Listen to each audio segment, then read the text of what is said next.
안녕하세요 여러분. 자, 이번 시간에는요 사단원 설득의 힘 논증 방법 파악하면 읽기 요약 정리를 시작해 보도록 하겠습니다.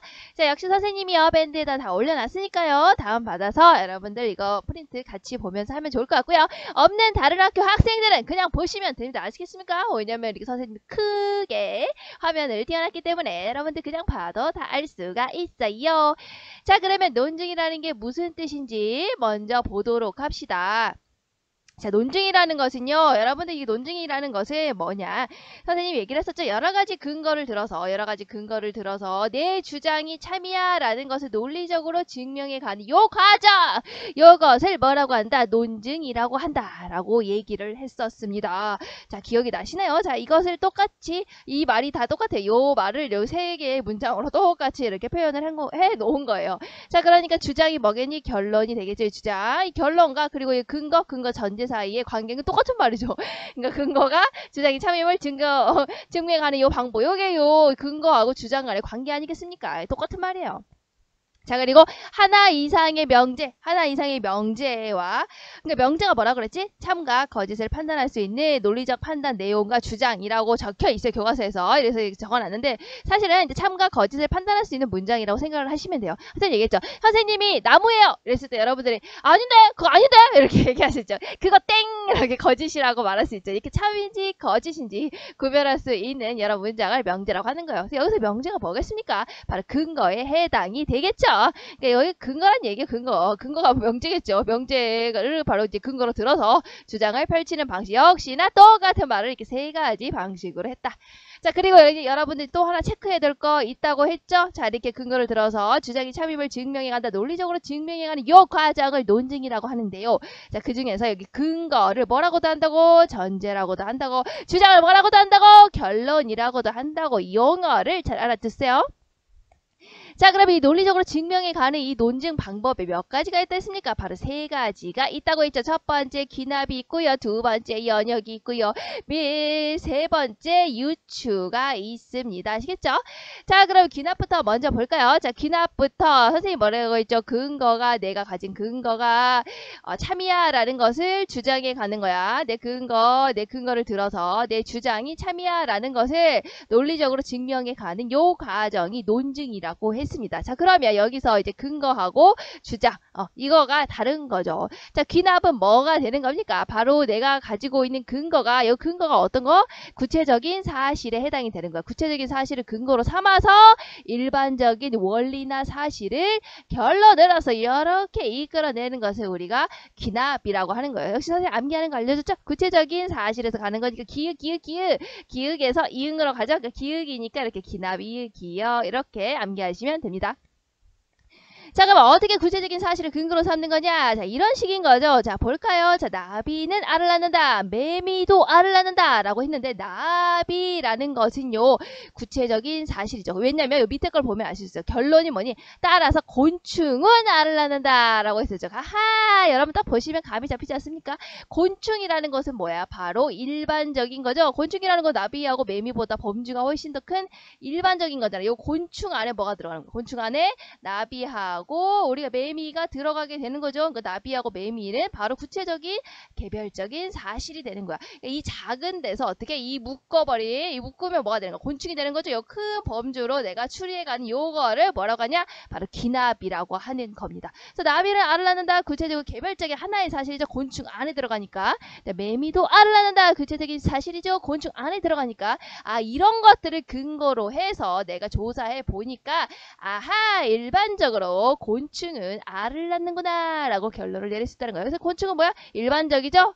나비나 매미를 묶을 수가 있잖아. 훨씬 더 큰 범주죠. 이런 식으로 추리해 가는 것을 기납이라고 하는 겁니다. 자, 그럼 여러분 딱 이거 보시면 알겠지만 기납의 가장 큰 단점이 있어요. 뭐냐? 자, 구체적인 사실 나비는 알을 낳는다. 매미도 알을 낳는다. 뭐 이런 식으로 내가 조사를 엄청 했다고. 하지만 내가 이런 조사를 한 100개 정도 했어요. 100개 정도 해보니까 나비나 매미 같은 종류들이 다 알을 낳더라니까. 그래서 내가 결론을 내린 거야. 뭐라고? 곤충은 알을 낳는다고. 자, 그런데요. 자, 내가 100개를 조사를 했지만 아닐 수도 있잖아. 그치? 곤충이지만 알을 안 낳는 게 있을 수도 있잖아. 내가 그걸 발견 못 못했을 뿐이지. 알았습니까? 이게 바로 귀납의 가장 큰 단점이에요. 가장 큰 허점이라고 볼 수가 있죠. 자, 그러면 이 얘기가 그 얘기예요. 자, 개별적인 사례들로부터 이끌어낸 주장은 그러니까 요거 조사했어요. 100개를 조사해서 내린 요 주장은요. 모든 것을 내가 확인한 게 아니죠. 모든 것을 내가 본 게 아니야. 자, 내가 100개 정도를 확인해 보니까 알을 낳는다고 봤지만 알을 안 낳는 게 있을 수 있어요. 곤충 중에서도. 그러기 때문에 완전히 결론이 참이라고 보기는 어렵다라는 거예요. 자, 그래서 전제가 참이다. 전제가 뭐라 했지? 근거라고 했죠? 내가 이 찾은 100개의 근거가 참이라고 하더라도 결론이 참이 아닐 수 있다고. 왜냐면 예외가 있을 수 있기 때문에. 아시겠습니까? 자, 그래서 이런 걸 뭐라고 하니까, 이거 한 두 개만 가지고, 예를 들어서 이런 구체적인 근거를 두 개만, 뭐 두세 개 가지고 우리가 만약에, 일반적으로 그런 거구나. 이런 식으로 하게 되면 어때? 오류가 되는 거죠. 몇 개 안 조사해보고 일반적으로 이렇게 어디가 얘기를 해버리다니, 이건 오류 아니야? 자, 그래서 귀납에서 이렇게 나오는 오류, 이렇게 몇 개 안 되는 사례를 가지고 성급하게 일반화 내린 요 오류를 뭐라고 합니까? 바로 우리가 너무 성급하게도 일반화 내린 거 아니야? 성급한 일반화의 오류라고 써집니까? 일반화의 오류라고 얘기를 합니다. 아시겠습니까? 선생님 지금 밤늦게 이걸 찍으니까 정신이 없네요. 그래서 성급한 일반화의 오류라고 합니다. 그래서 이거는 이제 중학교 시험에는 사실 나오긴 어렵지만 여러분들 고등학교 가면은 이제 귀납 얘기하면서 이렇게 논리적 오류에 대해서 많이 얘기를 해요. 그래서 거기서 이렇게 나오게 되는 거니까 같이 알아두면 다 도움이 된다는 거. 자, 그러니까 어때? 사례가 충분할수록, 즉 예로 들은 이것이 충분할수록, 그러니까 100개의 사실을 조사한 것보다 1000개를 조사하는 것보다는 10,000개를 조사하는 것이 훨씬 더 타당할 가능성이 높죠. 그러니까 귀납에서는 이 구체적인 사실에 해당되는 근거가 많으면 많을수록 바로 타당할 가능성이 높다라고 보시면 돼요. 자, 그러면 귀납이라는 걸 왜 쓰는 거야? why? 자, 그것을 왜 쓰냐면요. 자, 보시면 알겠지만 내가 조사를 했어요. 내가 연구원이야. 조사를 했어. 조사해보니까 나비가 알을 낳네? 매미도 알을 낳네? 내가 100개 정도 조사해보니까 이런 것들은 다 알을 낳더라니까. 야, 그럼 내가 이거를 조사했으니까 새로운 지식으로 추가할 수 있겠구나. 자, 어떻게 새로운 지식으로? 따라서 곤충이라는 것은 알을 낳아요. 이런 식으로 내가 새롭게 지식을 추가하고 싶을 때, 내가 이렇게 조사를 해서 새롭게 지식을 추가하고 싶을 때 쓰는 게 바로 뭐냐고? 바로 그게 귀납이 되는 겁니다. 그럴 때 귀납법을 사용을 하는 거예요. 자, 그러면 연역법을 볼게요. 연역법은요, 귀납의 반대라고 보시면 되는 거예요. 우리 아까 뭐라고 했습니까? 여러 가지 근거를 가지고 내 주장이 참이다 라는 것을 논리적으로 증명해 가는 과정이 논증이라고 했었죠. 자, 여기서 이 근거가요, 연역에서는요, 바로 일반적인 원리나 법칙이 되는 겁니다. 이게 일반적인 게 되는 거야, 연역에서는. 일반적인 것에서 어떻게 한다고? 결론을 바로 구체적인 것으로 이끌어 가는 거죠. 아까 여기서는 좁은 범주에서 넓은 범주로 우리가 추리를 해갔죠. 근데 여기서는 넓은 범주에서 좁은 범주로 추리를 이렇게 해가는 것을 우리가 이제 연역이라고, 이런 식으로 논증해 가는 과정을 연역이라고 보시면 되는 겁니다. 자, 그래서 문제를 볼게요. 자, 여기서 볼 때는 맨 위하고 맨 아래 결론만 보세요. 두 개를 비교해봐야 여러분들이 안 헷갈리기 때문이죠. 자, 볼게요. 모든 인간은 죽어요. Everyone die. 다 죽어요. 그렇죠? 자, 모든 인간은 어때요? 모든 인간은 범주가 훨씬 크죠? 일반적인 원리나 법칙이라고 볼 수가 있죠. 모든 인간은 죽는다라는 것은. 자, 그런데 결론을 보니까 소크라테스는 죽는다. 소크라테스는 뭐야? 모든 인간 중에 한 사람일 뿐이잖아요. 그렇죠? 한 사람 중에 한 명이, 바로 모든 인간 중에 한 명이 소크라테스인 거야. 그러니까 소크라테스가 죽는다라는 요것은 어때요? 모든 인간은 죽는다라는 일반적인 범위가 큰 것보다는 범위가 작죠? 구체적이죠? 개인적이죠? 개별적이죠? 자, 그래서 이쪽으로 이렇게 범위가 줄어들게 우리가 논리적으로 증명해가는 요것을 바로 연역법이라고 하는 겁니다. 자, 역시 우리가 전제가 뭐라 그랬죠? 전제가 바로 근거라고 했었죠. 자, 여기서 보면 알겠지만 이제 모든 인간은 죽는다 해서 마지막 결론, 그러므로 소크라테스는 죽는다. 뭔가 좀 연결이 조금 뭔가 좀 그래서 잘 안 되지. 매끄럽지가 않죠. 그럼 둘 사이를 이어줘야겠죠. 어떻게 이어줍니까? 결론에 있는 말 여기서 이어주고, 인간이다 여기 위에 있는 대전제에 있는 말을 요렇게 위에 있는 말 이어주고, 아래에 있는 말을 딱 이어주면 어때? 딱 그러면 세 개가 논리적으로 연결이 되겠죠. 모든 인간은 죽는다. 소크라테스는 인간이었어. 그러므로 소크라테스는 죽는 거구나 라는 식으로 우리가 딱 딱딱 추론이 되잖아요. 그렇죠? 그래서 중간에 딱 집어넣는 이것이 바로 소전제가 되는 거예요. 이게 왜 소전제인데 똑같이 근거지만요. 똑같이 전제지만요. 얘는 훨씬 더 범주가 커져. 모든 인간은 죽는다 안에 소크라테스는 인간이다 라는 범주가 적잖아요. 그렇죠? 작잖아요. 범주가. 그래서 얘는 대전제고 얘는 소전제라고 하는 거예요. 두 개 다 뭐냐 전제니까 근거에 해당이 되겠죠. 아시겠습니까? 자, 그러면 이걸 보시면 알겠지만 결론의 내용이 근거에 포함됐기 때문에 이게 근거잖아. 요 근거. 자, 이게 뭔 말이야? 자, 모든 인간은 죽는다. 요 안에 뭐가 들어가 있는 거야? 요 모든 인간 everyone die. 요 안에 뭐야? 소크라테스가 죽는다라는 사실이 원래 들어가 있죠. 그렇죠. 들어가 있죠. 요 소크라테스 죽는다. 소크라테스가 모든 인간 중에 한 명이니까 들어가 있죠. 그러니까 어때? 근거로 제시되어 있는 요 일반적인 원리가 참이라면 어때? 요게 참이라면 근거가 참이면 당연히 결론이 참이 되는 거예요. 왜냐면 근거 안에 결론이 이미 들어가 있기 때문에 요것이 참이면 여기서 내려진 결론은 참이 되는 거다라고 보시면 되는 겁니다. 아시겠죠? 자, 그래서 자, 연합법의 가장 대표적인 것은 바로 요 위에 있는 3단 논법인데요. 방금 선생님 얘기했죠? 자, 여기 범위가 큰 근거를 대전제, 그 다음 좁은 범위의 근거를 우리가 소전제라고 한다고 했잖아요.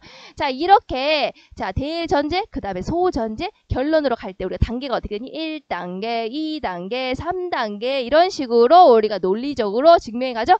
1단계, 2단계, 3단계는 이거 바로 3단 논법이라고 하는 겁니다. 이렇게 연역에서.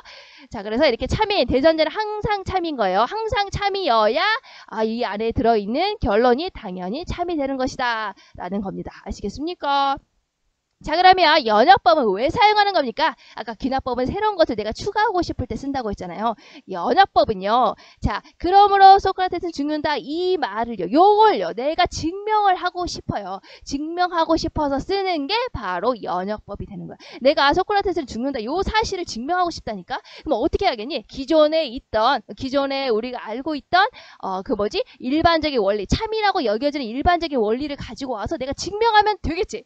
그러면 내가 지금 이 소크라테스 죽는다라는 사실을 증명하고 싶다는 게 증명이 되겠죠. 참이라는 게 증명이 되겠죠. 그러니까 기존에 원래 있었던 참이라고 여겨져 있던 일반적인 원리를 가지고 와서 증명을 한다면 내가 지금 이 증명하고 싶은 소크라테스 죽는다라는 사실이 논리적으로 증명이 딱 되는 거잖아. 자, 이렇게 연역법은요. 뭔가의 사실을 증명하고 싶을 때 보통 내가 어떤 것을 증명하고 싶을 때 주로 사용된다고 보면 됩니다. 그래서 보통 연역법은요. 자연과학에서 여러분들 보시면 실험 관찰 이런 거를 통해서 증명할 때 있죠. 그럴 때 이제 연역법을 주로 많이 사용을 하죠. 자, 그 다음에 유추를 볼게요. 유추는요, 유비추리의 줄임말입니다. 이거 엄청 쉬웠죠? 자, 여러 가지 근거를 들어서 내 주장이 참이거든! 이라는 것을 증명하는 과정 뭐라고 했죠? 세 번째라는 거예요, 지금. 논리적으로 증명하는 과정. 이것이 논증이라고 했죠? 자, 유추는요, 이 근거가 뭐냐면요, 둘 사이가 서로 비슷하다. 서로 유사하다라는 게, 유사하다, 두 개가. 이게 바로 근거가 되는 거죠. 둘 사이의 유사성을 가지고 우리가 추론해 가는 거예요. 자, 볼게요. 자, 둘 이상의 대상이 비슷하다. 두 개가 너무 비슷해. 이것이 근거가 돼서요. 자, 아직 모르는 다른 속성도 비슷하지 않을까? 라고 추론하는 것이 바로 우리가 유추라고 되는 거예요. 그러니까 다른 속성도 비슷하지 않을까? 라고 추론하는 게 바로 결론이 되겠죠.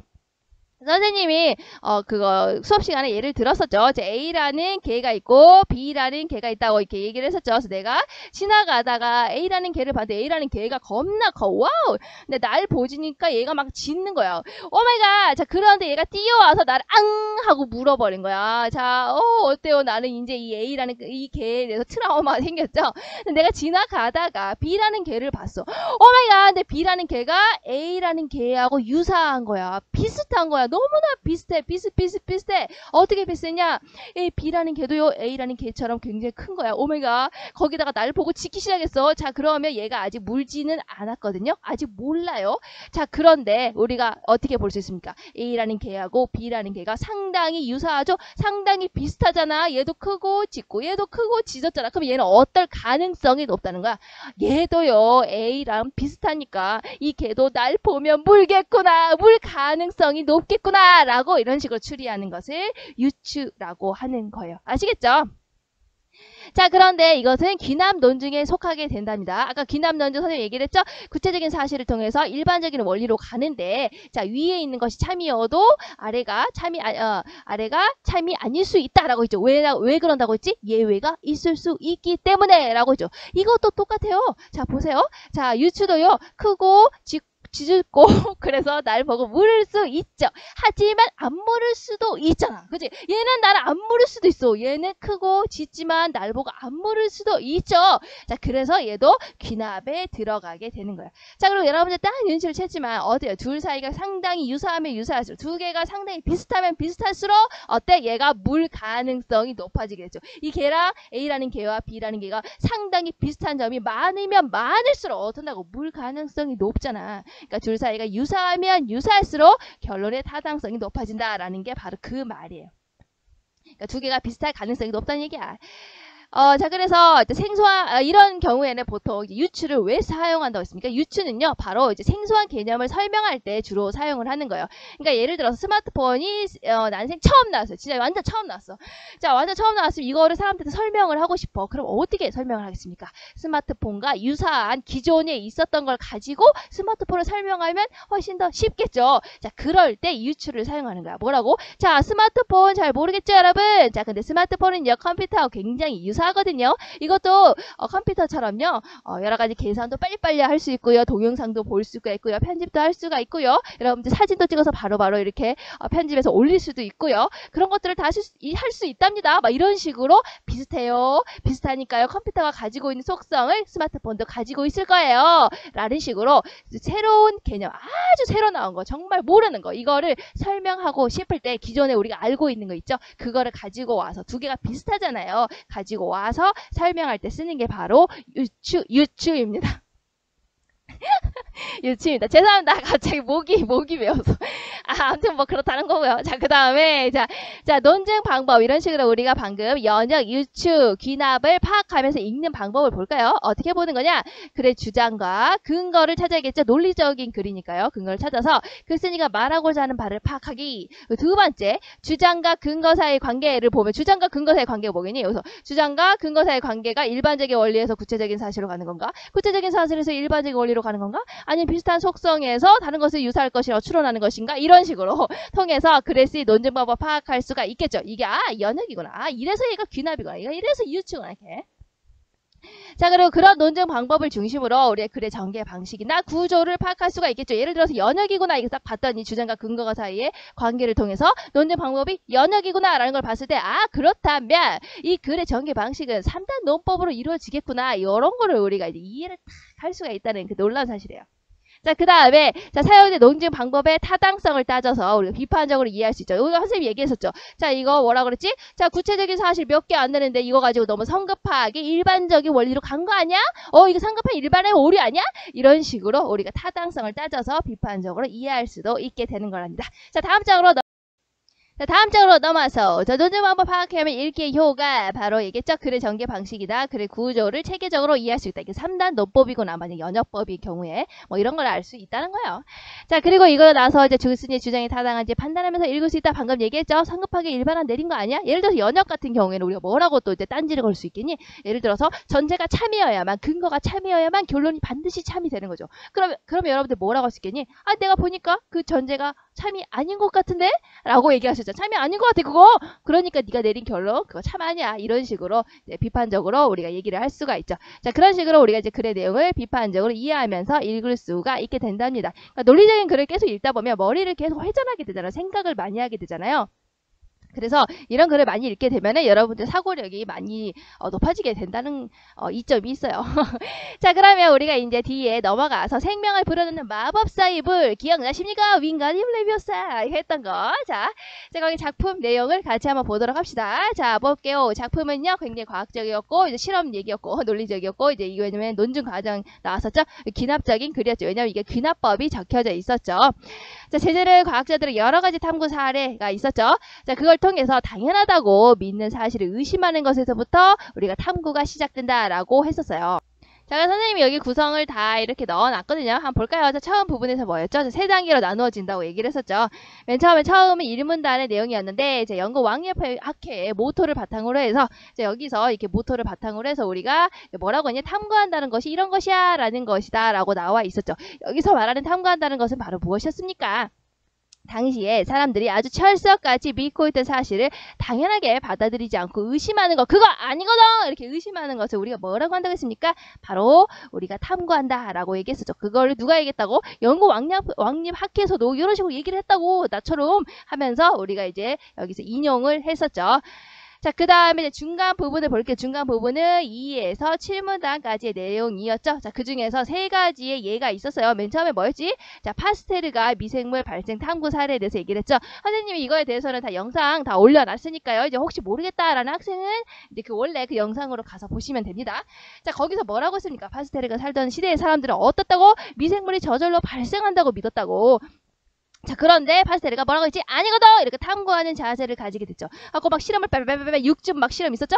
자, 그거 실험 한 통 하고 나서 어떤 걸 알게 됐습니까? 미생물이 무생물로부터 자연적으로 발생하는 게 아니라 사람처럼 생명을 지닌 고유한 존재였구나! 라는 것을 알게 됐다고 했잖아요. 그러니까 얘가 혼자 지 혼자 뿅! 하고 살아나는 게 아니고 얘도 다른 생물로부터 이어져서 이렇게 살아나는 이런 존재구나! 라는 것을 밝혀냈다라고 했었죠.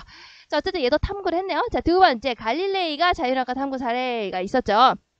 자, 뭐라고 얘기를 했습니까? 그 전에는요, 어떻게 믿었다고 했지? 자유낙하라는 게 똑같이 떨어질 때 두 물체 중에 더 무거운 것이 훨씬 더 빨리 떨어져. 그러니까 쇠공이요, 가벼운 깃털보다 더 빨리 떨어진다라고 생각을 했었다는 거야. 다들 그렇게 믿었지? 근데 갈릴레가 어땠다고? 그거 아니거든! 이렇게 생각을 했다고. 자, 그래서 여러 가지 실험을 떡떡떡떡떡 했죠. 자, 그러고 나서 내가 보니까, 모든 물체는 무게와 상관없어. 쇠공이든 깃털이든지요, 상관없이 똑같은 속도로 자유낙하라더라. 똑같이 떨어지더라. 라는 것을 증명을 했다. 다는 거야. 근데 여기서 굉장히 이제 큰 그게 있죠. 공기의 저항이 없는 곳에서 했을 때 그렇다라는 우리가 그런 이제 전제를 깔고 들어가야 되는 거예요. 자, 그 다음에 코페르니쿠스의 지동설 탐구 사례 이거 아십니까? 자, 코페르니쿠스는 그 당시에 모든 사람들이 누가 얘기를 했다는 거야? 프톨레마이오스가 뭐라고 했다 그랬지? 우주의 중심은 지구라고 했었죠. 아, 맞다. 아까 갈릴레이가 자유낙하 실험했을 때 대부분의 사람들은 이제 그 자유낙하 하는 물체 중에 더 무거운 게 빨리 떨어진다고 했잖아요. 그 누구의 생각이었다고? 당시에 생각하고 있었던 아리스토텔레스가 얘기했던 말이었어요. 당시에는 아리스토텔레스의 그 생각을 믿었다는 거. 자, 어쨌든 코페르니쿠스로 온다면 자, 당시에 이제 프톨레마이오스가 뭐라고 생각했다는 거야? 우주의 중심은 지구거든. 지구가 중심이거든. 이렇게 했는데 뭐라고 했다고? 코페르니쿠스가 그거 아니거든. 이렇게 얘기했다고. 그래서 내가 막 탐구해보니까 어떻게 하게 됐다는 거야.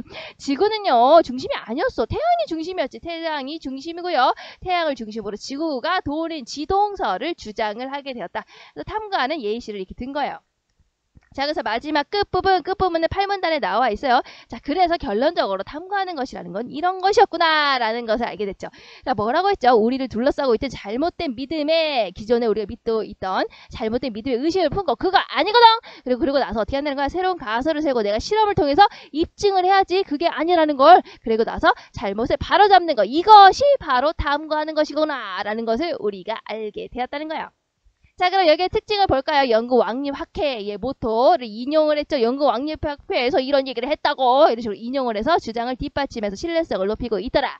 자, 그리고 파스테르와 갈릴레이와 코페르니쿠스의 구체적인 예를 제시해서 주장을 이끌어내고 있죠. 자, 그러니까 여기서는 귀납 논증이 사용이 됐네. 자, 밑에 보시면 자, 파스테르의 예, 파스테르의 미생물 탐구 사례 예, 그리고 갈릴레이의 자연학과 예, 그리고 코페르니쿠스의 지동설 탐구 사례 이 세 가지의 근거를 들었죠.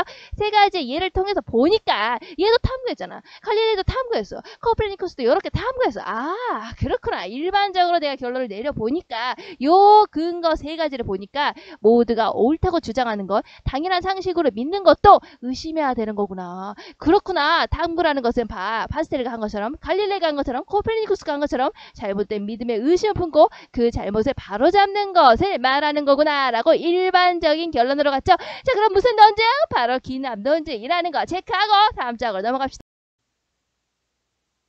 자, 다음 장으로 넘어와서 그러면 여러분 생명을 부르는 마법사의 불 이거 역시 어떻습니까? 여러 가지 사례를 보여주고 주장의 타당성을 높이는 귀납의 방식을 쓰고 있죠. 아시겠죠? 여러 가지 예를 보여주고 주장이 타당해. 내가 내린 주장이 타당해 라는 것을 보여주는 귀납의 논증을 쓰고 있구나 라고 보시면 됩니다. 자, 그 다음에 여기서 중요했던 표현 방법과 효과를 볼까요? 자, 인용했던 방법이 있었죠. 1문단에서 쓰고 있었던 처음 부분에서. 그래서 권위 있는 기관의 말, 특히 연극, 왕립, 학회에서 말을 인용을 해서 교수님의 주장을 더욱더 설득력 있게 전달하고 있었다. 자, 그리고 의심을요, 마법사의 물에 비유했다. 이거는 4문단에 나와 있거든요. 자, 그래서 이게 제목이랑 연결이 됐었죠. 생명을 불어넣는 마법사의 물, 이 제목이요, 바로 무슨 뜻이었어? 바로 내가 의심을 하는 순간, 내가 그 당연한 상식, 우리 주위에 있던 당연한 상식이 돼서 우리의 생각을 지배하고 있는 믿음들이 있다고 했잖아. 자, 그것들은 어디서 온다 그랬어? 텔레비전에서 주입됐어. 교과서에서 주입됐어. 어른들의 이야기에서 주입됐다고. 그러면 우리가 어떻게 생각한다고? 그것이 진실일까요? 그런 믿음이 진실일까요? 내가 이렇게 의심을 해봐야 된다고. 의심을 하는 순간 어떠다가 뻥 하고 죽어있던 진실이 딱 깨어나게 된다는 거야. 마법처럼요. 자, 그래서 이렇게 의심을 마법사의 물에 비유했다라는 거 아시겠죠? 자, 그래서 의심으로 죽어있던 진실이 생명을 얻는다. 의심을 하는 순간 죽어있던 진실이 생명을 얻는다라는 것을 우리가 마법사의 물에 비유했구나. 제목을 우리가 또 생명을 불어넣는 마법사의 물처럼 말한 것은 죽어있던 진실이 바로 생명을 얻고 살아나게 된다라는 역할을 하는 것이 바로 누가다? 바로 의심이라는 것을 우리가 보여주고 있는 것이었다라는 거였죠. 자, 그렇다고 해서 여러분들 탐구라는 것을 무작정 의심하는 것입니까? 뭐든지 다 의심하는 겁니까? 그런 건 아니죠. 무작정 다 의심하는 것은 아니야. 하지만 밑도 끝도 없이 의심을 해야 된다는 건 아니지만 모두가 옳다라고 주장하는 것이라도 틀릴 수 있다라는 그 사실 잊지 말아야 되는 겁니다. 아시겠죠? 자, 그러면 우리 뒤쪽에서 인생과 버스 운전을 유추했던 거 기억나십니까? 여러분 기억나시죠? 교과서 180페이지에 보시면 뭐 이거 글 있었죠. 선생님 이거 다 해줬었던 거 기억나실 겁니다. 이거 아시죠? 버스 운전 그거. 자, 그거 선생님 이렇게 정리를 다 해놨어요. 자, 볼까요? 자, 버스 운전이랑 인생이라는 것은 어떤다고 서로 공통점이 있다고 했죠. 공통점이 두 개가 있다고 했어. 어떤다고? 나는 내 인생 버스를 운전하는 기사입니다. 라는 그 문장에서 버스 운전과 인생이 바로 공통점이 있다는 게 나타났다고요. 뭐라고? 다 둘 다 여러 사람을 만나고 자기가 주인이 되어서 운영을 한다는 거야. 운전을 한다는 거야. 이것이 바로 똑같다라는 거죠. 자, 여러 사람을 만나고 직접 운영해 간다라는 게 공통점이었다는 거. 어느 문장에서 나는 내 인생 버스를 운전하는 기사입니다. 라는 문장에서 중간에 여기 있었죠? 난 내 인생 버스를 운전하는 기사입니다. 자, 그래서 자, 버스를 운전하면 어떻게 된다는 거야? 버스를 운전할 때 싫은 사람을 쫓아내는 데만 신경을 쓰다 보면 버스가 엉뚱한 곳으로 가고 만다라는 것을 내가 알게 됐다는 거야. 자, 그런데 어떤다고? 인생과 버스는 공통점이죠. 아, 그러니까 버스 운전이 이러니까 인생도 그러지 않을까라고 우리가 보는 거. 어떤다고? 인생도 그럼 이렇게 싫은 사람을 쫓아내는 데만 신경을 쓰다 보면 인생이 엉뚱한 데로 가지 않을까라는 거야. 그렇죠? 내 앞에 존재하는 싫은 사람을 쫓아내려고 하면 할수록 힘만 더 빠지게 된다는 거죠. 자, 그러니까 버스 운전이 이런데 버스 운전과 인생이 이렇게 공통점을 가지고 있잖아요. 자, 그러니까 버스 운전처럼 인생도 이렇지 않을까라고 하는 거야. 자, 그러면 버스 운전처럼 인생도 싫어하는 사람들은 너무 신경 쓰다 보면 인생이 이상한 데로 가지 않을까. 자, 그러면 우리 결론은 어떻게 내릴 수 있습니까? 세 가지로 내릴 수 있겠죠. 어떻게? 자, 인생에서 다른 사람과 싸우거나 다른 사람을 멀리하느라 너무 힘 빼지 말자라는 거야. 자, 그리고 또 뭐지? 자, 인생에서 만나는 사람들 그냥 있는 그대로 받아들여라. 싫은 사람도 그냥 너무 싫다고 내가 쫓아내는 대로 신경을 쓰다 보면 내 인생이 이상한 대로 가고 만다니까. 자, 그러니까 그냥 신경 쓰지 말고 신경 까. 이제 그 얘기가 나와 있죠. 그리고 또 뭐 있지? 다른 사람이 마음에 좀 안 들더라도 그냥 함께 같이 살아가자라는 내용이 결론으로 들어가 있습니다. 근데 이게 교과서에 있으니까 얘기를 하지만 사실 이런 식으로 살면 안 된다라는 거. 자, 그럼 여기에 쓰여 있는 논증 방식 뭐라고요? 바로 유추의 방식이 쓰여져 있었다는 거 기억하세요. 자, 그 다음에 아파트 알림판, 안내문 있었죠. 그리고 층간소음에 관련돼 있었던 거. 자, 그거는 뭐였어요? 연역 논증이었죠. 이제 선생님이 이제 요약본이니까 그냥 결론부터 막 짚고 넘어갑니다.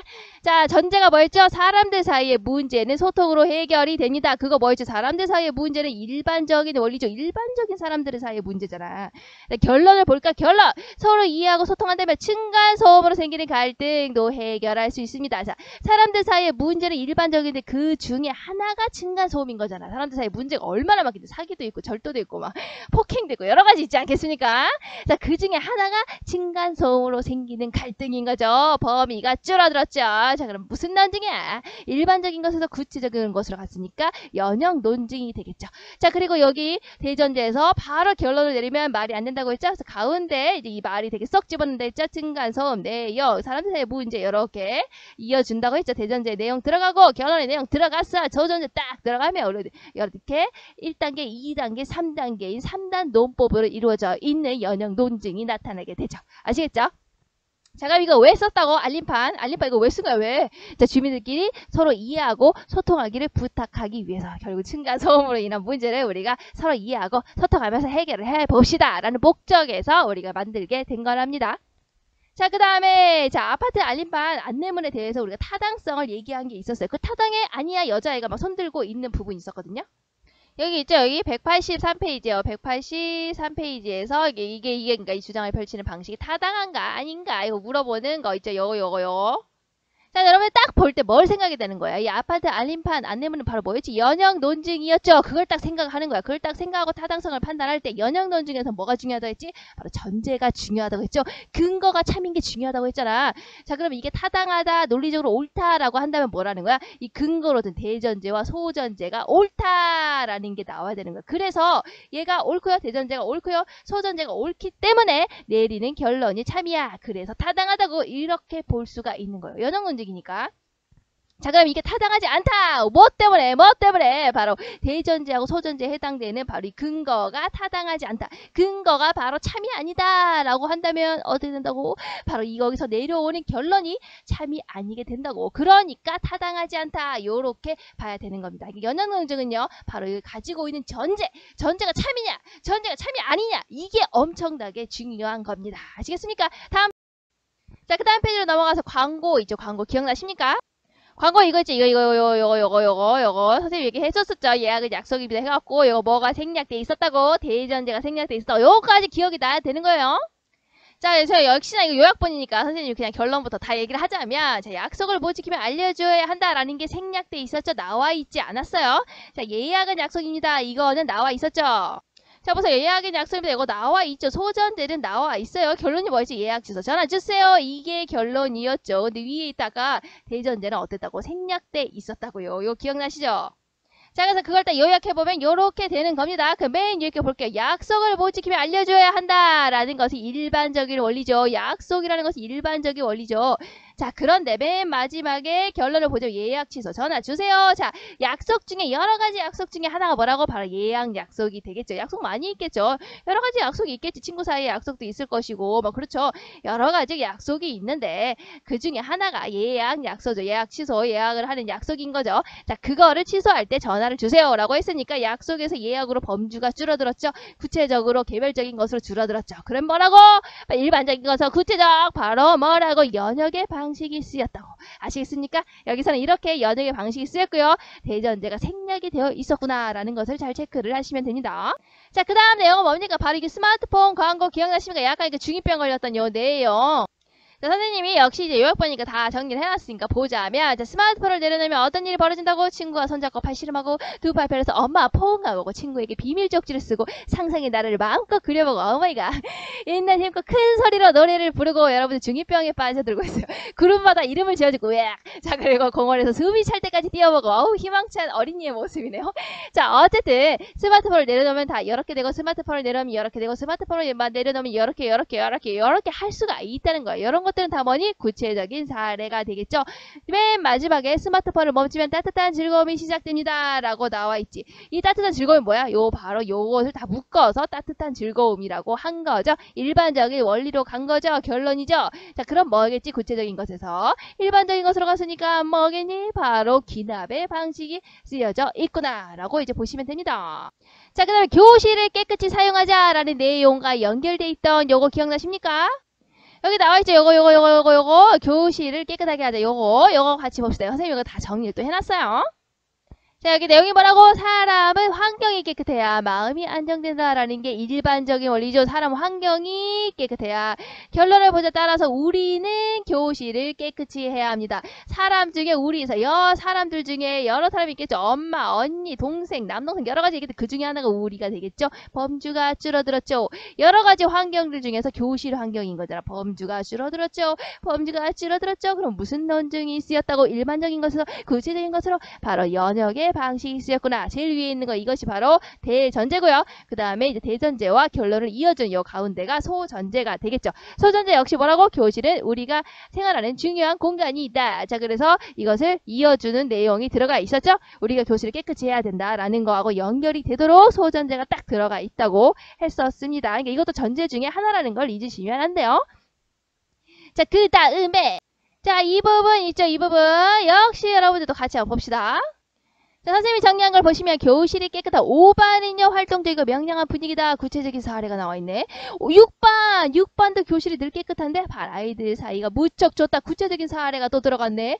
자, 이것이 근거가 된 거예요. 자, 5반도 어떠다고 교실이 깨끗한데 굉장히 분위기가 좋아. 6반도 교실이 깨끗한데 굉장히 분위기가 좋아. 아하, 일반적으로 그렇구나. 반의 분위기를 좋게 하려면 교실을 깨끗이 해야 되는 거구나 라는 일반적인 내용으로 우리가 결론을 내릴 수가 있겠죠. 5반하고 6반은 어때? 이거보다는 자, 우리 반의 분위기를 좋게 하려면 라는 게 범주가 훨씬 더 크죠. 여기로 갔죠. 일반적인 구체적인 사례를 통해서. 자, 그러면 이건 뭐가 쓰인 겁니까? 바로 기납의 방식이 쓰였구나. 이렇게 정리를 할 수가 있겠네요. 자, 그러면 4단원 우리 논증 방법 파악하면 읽기 10가지 하도록 하겠습니다. 다음 시간에 만나요. 안녕.